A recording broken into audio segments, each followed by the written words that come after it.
Aula número 4 na nossa websérie de comunicação com foco em vendas está no ar. Se você chegou por esse vídeo, olá, boas-vindas ao canal do Ponto de Performance. Eu sou a Cris Cardoso e ao longo dessa semana inteirinha temos conteúdos aqui no canal com foco na comunicação para quem vende produto, serviço ou ideia / conteúdo. E hoje a gente vai conversar sobre a objeção de compra. Primeiro mito que eu quero quebrar com você é o mito de achar que a objeção de compra é aquela porta fechada, é aquele veto, aquele não para o que a gente está oferecendo. A objeção de compra não é um não. A objeção é um recuo. Na verdade, ela é a grande ajuda. Eu até falei no short que eu subi aqui na plataforma que eu vejo a objeção de compra como aquele sinal amarelo que nos ajuda a estar diante de um gol com a bola à nossa frente, sem o goleiro e a gente pronto para chutar. Porque a objeção de compra, na verdade, traz para a gente a informação de que está faltando alguma coisa para o cliente. Está faltando uma informação, está faltando algo que realmente o convença de que ele está pronto e de que a melhor opção que ele tem é comprar aquilo que a gente está oferecendo, que ele procurou com a gente ou que chegou até ele em um anúncio patrocinado, em uma página de site, em conteúdo de rede social. É melhor do que aquela pessoa que sai no silêncio, que você não entende muito bem por que você perdeu aquela venda. O cliente que apresenta uma objeção, ele está dizendo para você que ele ainda não está seguro, mas ele não desistiu, ele só apresenta uma objeção de compra. É quase como se esse cliente dissesse para você assim: me prova que eu estou certo em escolher você. Isso é o que a objeção de compra realmente significa. Ela é o último pedido de clareza antes do cliente tomar uma decisão. Ela não é uma porta fechada, ela não é um veto para você. E uma vez que você entenda isso, você tem a faca e o queijo na mão para parar de temer a objeção e realmente argumentar a favor do seu negócio. Você usa essas objeções para fechar o negócio com mais confiança. E aqui vai um ponto que eu sempre reforço com os alunos no ponto de performance, que a maioria das pessoas esquece. Dificilmente essa objeção de compra nasce ali no final do negócio. Dificilmente isso acontece dessa forma. Na maioria das vezes, a objeção de compra está em alguma fase anterior, nessa esteira de amadurecimento do cliente com a sua marca, com o seu negócio, que foi precocemente passada, pulou essa etapa muito rápido e o cliente não assimilou. Não necessariamente você, tá? Pode ser que você tenha conduzido esse cliente muito bem, mas ele, por uma necessidade, por uma curiosidade, por uma falta de atenção, pulou o entendimento de alguma etapa. E aí, quando chega nessa fase final aqui, antes do fechamento do negócio, ele hesita, ele recua. Ou ele veio com você acompanhando direitinho, mas houve uma aceleração em alguma etapa por sua parte e isso também conduziu o cliente a esse momento da objeção. Agora vamos entender quais são as possibilidades de raiz dessa objeção. As objeções têm raízes variadas, lógico, e vai depender muito do segmento do qual a gente fala. Mas, via de regra, gente, existem alguns pontos que você já pode, terminando esse aulão do POP aqui, analisar no seu negócio, nas suas redes, no seu site, no seu e-commerce, na página de marketplace onde o seu negócio está, nas suas comunicações via WhatsApp também. O primeiro ponto que pode gerar uma objeção de compra lá na frente é a apresentação dos seus produtos ou serviços. Ontem eu recebi no DM de uma rede social, do Instagram, um vídeo de uma amiga minha. E, na verdade, ela me mandou esse vídeo porque a moça que estava gravando o vídeo viajou e no país em que essa moça estava, ela passeava pelas ruas e tudo mais, chegou em uma vitrine com muito trabalho handmade, feito à mão. Tricô, crochê, tinha roupa, tinha bolsas e a moça comentando sobre a valorização do artesanato lá fora. Até aí tudo bem. Sempre que eu vejo esse tipo de conteúdo, eu gosto muito de analisar os comentários, porque eu tenho várias alunas que são artesãs e isso me traz material para que a gente consiga trabalhar melhor em aula, certo? Lá fui eu para os comentários. Uma chuva de chororô, de é muito bonito mostrar isso, mas é porque é o país tal, porque aqui a pessoa não quer pagar R$ 100 na bolsa. Aqui a pessoa mal paga não sei quanto. Nossa, se eu consigo vender por 50, 100, 150, eu já estou muito feliz, porque ninguém quer pagar mais que isso. E aí eu olhei esses comentários, parte deles tem fundo de razão, sim, porque o Brasil tem muito artesanato, então nós aprendemos a conviver com isso desde cedo. Naturalmente, nós não valorizamos tanto quanto as pessoas lá de fora valorizam o nosso próprio artesanato. Mas fui analisar com mais carinho e eu falei, vamos ver alguns desses perfis aqui para saber se essas pessoas têm razão no que elas argumentam. Um desses perfis, fechado, a moça não apresentava os trabalhos dela, sequer citava na descrição do perfil que ela fazia trabalhos manuais. A outra tinha o perfil aberto, mas não tinha um link para o WhatsApp, não tinha um site, não tinha um e-commerce, não tinha um link para uma página de marketplace. E os produtos, eu vi vários produtos, amassados, colocados de qualquer jeito. Parecia que a pessoa tirou a foto só para não dizer que não colocou. E era isso aí. Não trabalhou cenário, não trabalhou luz, não trabalhou o sensorial que eu ensino a vocês. Para quê? Para que aquela barreira do vídeo deixe de existir, para a pessoa que está do outro lado da tela não ficar com uma sensação de mais distância do produto, para aproximar essa pessoa do produto, entende? Não tinha nada disso. Gente, nossa comunicação na rede social, no digital, é a vitrine do nosso negócio. É o contato de comunicação que a gente tem com o outro lado. Não adianta você dizer, olha, o meu produto é o melhor, a minha costura é a melhor, o meu ponto é o melhor, o meu doce é o melhor, minha peça é a melhor, se eu não tenho essa percepção e eu não tenho que adivinhar isso. Porque a única coisa que eu tenho naquele momento é a mídia que você traz para me impactar. É só isso. E muitas vezes não é nenhum vídeo. Eu canso de falar aqui para vocês que eu tive que separar as editorias de empreendedorismo do site da Cris, criar um perfil novo para o ponto de performance, que eu tenho um curso completo de comunicação e oratória, que eu tenho 25 anos de mercado, que eu já fui consultora do Sebrae, que eu sou docente convidada de Senac, que a minha bagagem toda é empresa de tecnologia, que eu já trabalhei com moda, que eu mentoro gente desde 2014, 2015, quando eu saí de CLT. Eu trago para vocês todas as informações. Para quê? Para suprir um espaço. Porque eu sei que esse perfil, graças a você, seu compartilhamento, seu like, sua inscrição, está crescendo. Mas é um perfil pequeno ainda. E para que você conheça a minha didática, eu também digo a você, cada aulão do POP, cada vídeo que eu trago é uma degustação da minha forma de ensino.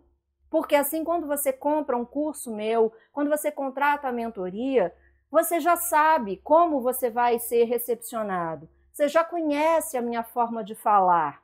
Você conhece a minha linguagem, o meu português. Por quê? Porque esse é o nosso canal de comunicação.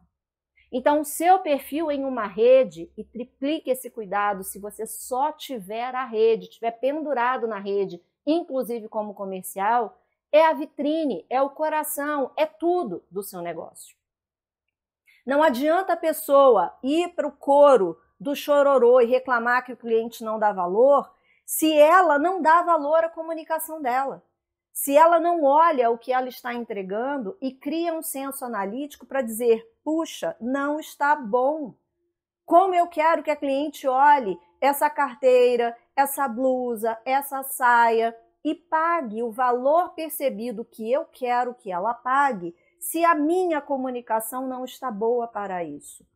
Uma luz prateada de cozinha jamais vai transferir para um produto ou um serviço a qualidade e o valor percebido que uma luz tratada oferece. Se você não prepara o seu cenário para deixar um pouco de distância, dar uma perspectiva, para que o seu cliente consiga comparar o tamanho do seu produto com qualquer outra coisa. Eu vou te dar um exemplo, tá? Por exemplo, eu tenho esse hidratante aqui, que é da linha Cuide-se Bem, do Boticário, tá? Ele tem... Gente, eu tô sem óculos, espera aí. Ele tem 200 ml, tá bom? Se eu coloco a minha mão aqui ao lado, ó, eu sou uma pessoa pequena, tá? Mas vamos lá. Ele tem um pouco mais do que um palmo de altura, certo? Agora, se eu faço uma foto no ângulo super fechado e esse hidratante está ocupando, você não consegue saber o tamanho. Agora, se eu coloco ao lado dos meus óculos, você já consegue ver que essa embalagem aqui, ó, é maior. Se eu coloco ao lado do meu celular, que é esse de dobrar aqui, você consegue ver que ele é maior. São coisas que a gente não precisa ser formado em fotografia para saber. Embora eu ensine para vocês em vários cursos. Eu ensino isso no curso de Live Shop, de Live Commerce, também falo sobre isso no Oratória de Performance, tá? Mas você não precisa ser nenhum gênio da lâmpada para saber disso. É só você se colocar no lugar do seu cliente. Puxa, se eu estou olhando o perfil de alguém e a pessoa mostra um close, um zoom muito grande de um produto, eu não consigo ter referência. Eu não consigo ter base de comparação. Então, será que o melhor que eu faço aqui no meu é deixar esse negócio tão estourado assim? Ou é melhor eu colocar em cima de um móvel para a pessoa ter uma perspectiva, um ângulo de comparação, para ela ver que isso daqui é maior que isso daqui, tá? É esse tipo de análise nós temos que fazer. E o que acontece muitas vezes é que o empreendedor, ele não gosta de fazer a comunicação e o marketing. Ele fica irritado disso estar com ele. Mas aí a gente precisa ser chamado para a realidade, certo? Nós temos 4, 5, 6 mil para pagar um estrategista de conteúdo? Uma pessoa que cria aquela estratégia toda de comunicação? Sim, sim. Não, não. Então quem tem que fazer tudo no começo? É a gente. Esse modelo de negócio da pessoa individual, que veio para o Brasil com um inglês muito bonito, que a gente abrevia para OPB, One Person Business, ou seja, um negócio de uma pessoa só, lá fora é muito comum. E não tem drama, não tem chororô. Eu sei que eu posso ter um trabalho imenso para lapidar produto, lapidar serviço, deixar tudo pronto, deixar tudo lindo. Na hora de eu comunicar, eu preciso duplicar todo esse capricho. Por quê? Porque esse canal de comunicação é a ponte entre mim e o cliente. É a ponte entre o meu negócio e esse prospect. E quando essa comunicação está redonda, eu diminuo a objeção de compra. E aí, você está curtindo esse conteúdo? Eu quero compartilhar uma novidade com você que faz parte da minha comunidade. O seu curso de comunicação e oratória, o Oratória de Performance, está pronto. Um curso completo com tudo que você precisa para turbinar a sua comunicação. São mais de 10 módulos e mais de 300 aulas incríveis com suporte visual, exercícios para você treinar e módulos bônus. Chega de ficar fazendo um monte de curso e gastando uma fortuna com pedaços de conteúdo. Vem para a Oratória de Performance, o link para a sua matrícula com valor promocional está aqui no box de informação deste vídeo. Porque parte desse valor percebido, que a gente enche tanto a boca, que quer ter reconhecido no nosso negócio, está resolvido. Então, você precisa olhar a sua comunicação terminando essa aula, que em todas as aulas eu tenho deixado exercício para vocês.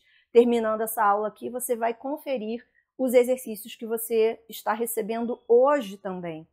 Vai olhar os seus canais de comunicação, vai olhar o seu e-commerce, sua página no Marketplace, o seu catálogo. Verá como você está entregando esse valor percebido, porque isso ajuda a sequer ter objeção de compra. Essa questão do valor percebido já resolve muito será que isso é para mim? Será que eu tenho bala na agulha para pagar? Será que eu preciso? Será que essa pessoa é a pessoa que vai atender ao que eu quero? Tudo isso é questão de objeção. E você consegue sanar parte disso quando você entrega uma comunicação eficiente, uma comunicação bem feita. O segundo ponto que eu quero que você analise é se você está se comunicando com o público certo. porque isso também pode gerar uma barreira até ilusória de compra. É muito natural quando a gente começa um negócio que a gente busque a zona do conforto, o quentinho. Quem é o quentinho? É o chamado Hotmail, a lista quente de e-mail.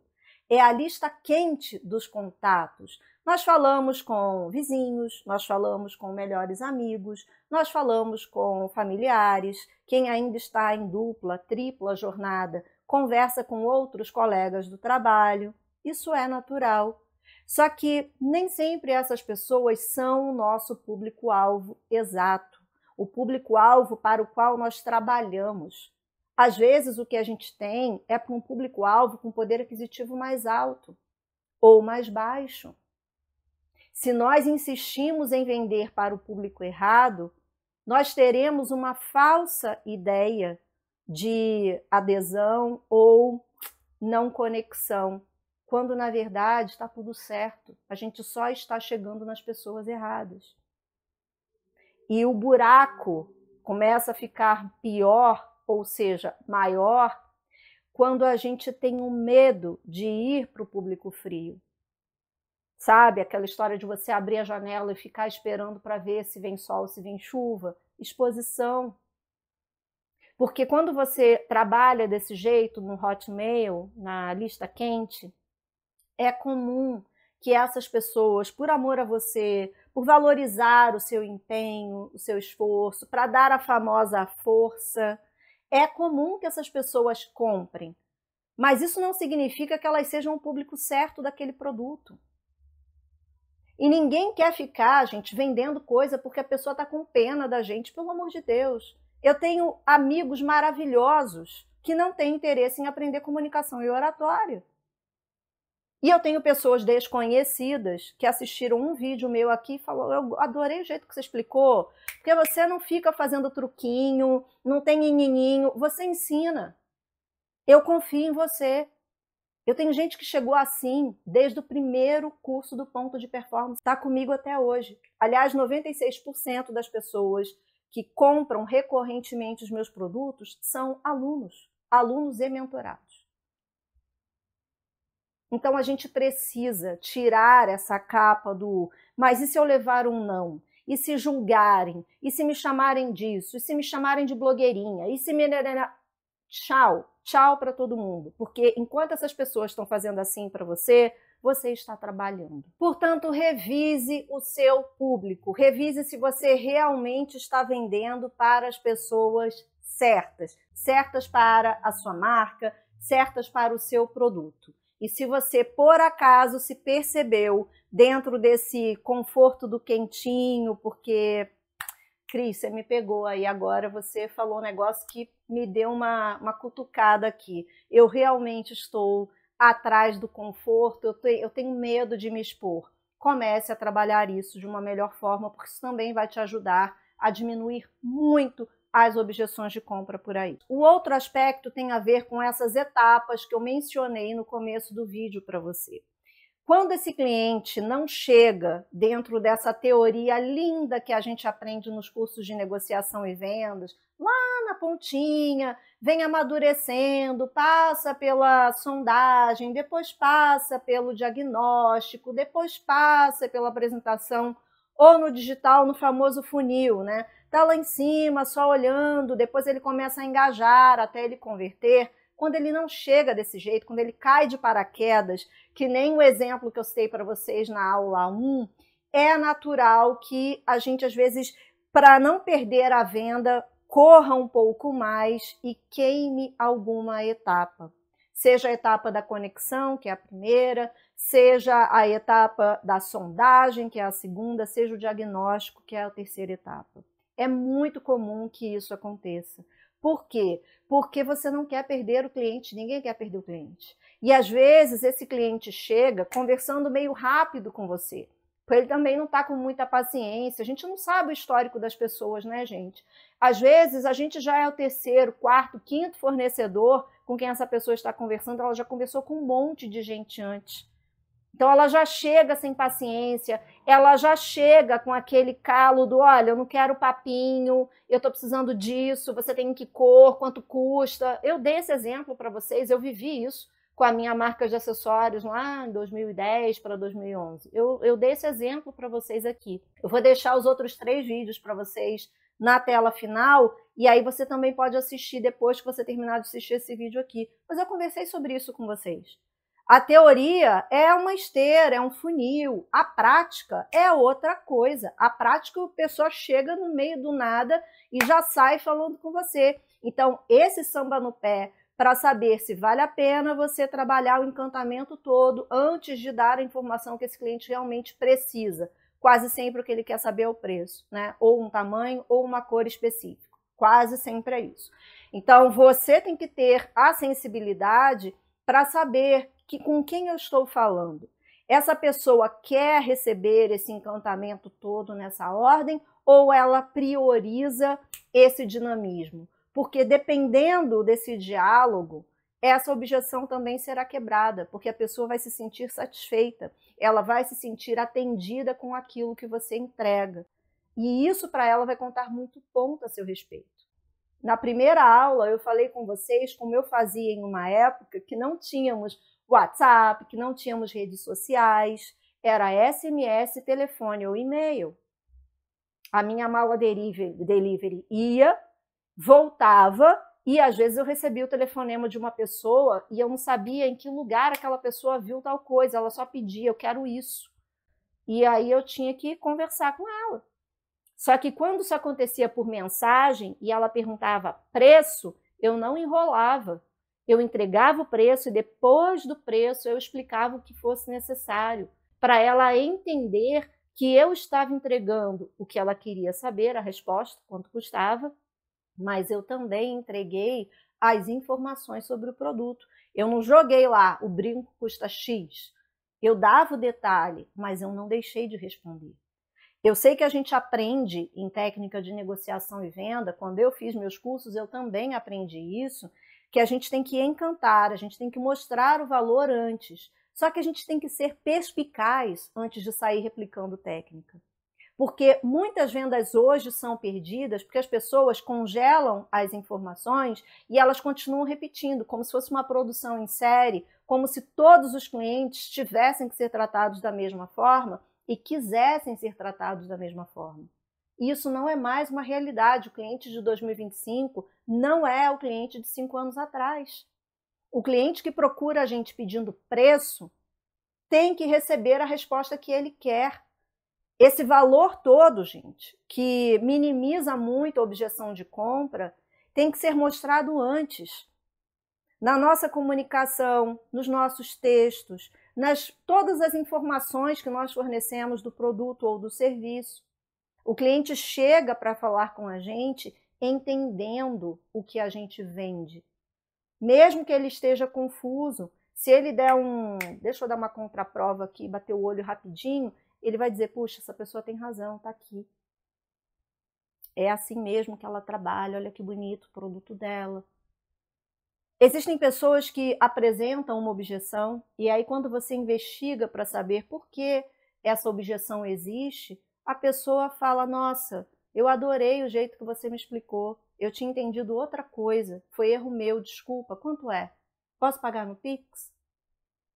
Então, muitas vezes essa objeção é só um caminho e é a nossa função, nosso papel como donos de negócio, investigar para entender como a gente pode ajudar o nosso cliente. Objeção não é porta fechada, objeção não é veto. Você fica com esse exercício, tenho deixado o exercício em todos os aulões do POP nessa websérie, você vai ficar com esse exercício de analisar os seus canais de comunicação e contato com os seus clientes. E analise também as conversas, para você perceber que tipo de objeção de compra tem chegado para você. Analise se é público que está diferente do que você queria, né? O público não está condizente com o seu produto ou seu serviço, isso é um ruído de comunicação, pode ter sido da pessoa ou pode ser da sua comunicação também, que está meio confusa, Aí já fica para você alinhar isso, tá? E também o tipo de argumentação que você faz quando esse cliente apresenta uma objeção para você. Essa investigação que eu cito é compreender por que esse cliente está com dúvida. Porque às vezes a pessoa chegou e ela não é público porque a gente tem mesmo. Então ela pode dizer, olha, eu amei, eu acho que vale, eu que estou sem grana, eu viajei porque eu achei que isso fosse 200 e custou 2.000. Assim, não tem o que fazer nesse caso, certo? Você pode atender muito bem, deixar essa pessoa confortável. Mas entre 200 e 2.000, você concorda que tem uma diferença muito grande, uma distância muito grande? Mas, às vezes, essa pessoa é público. Ela só não está convencida de que o que você tem é para ela. Ela pode não estar convencida de realmente querer aquilo que você tem.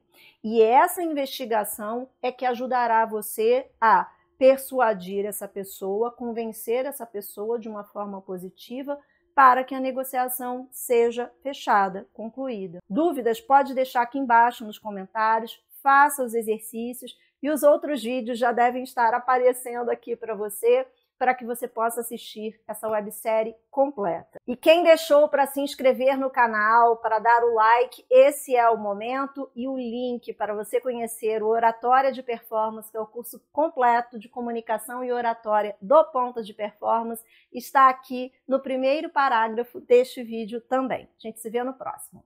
Beijo, tchau!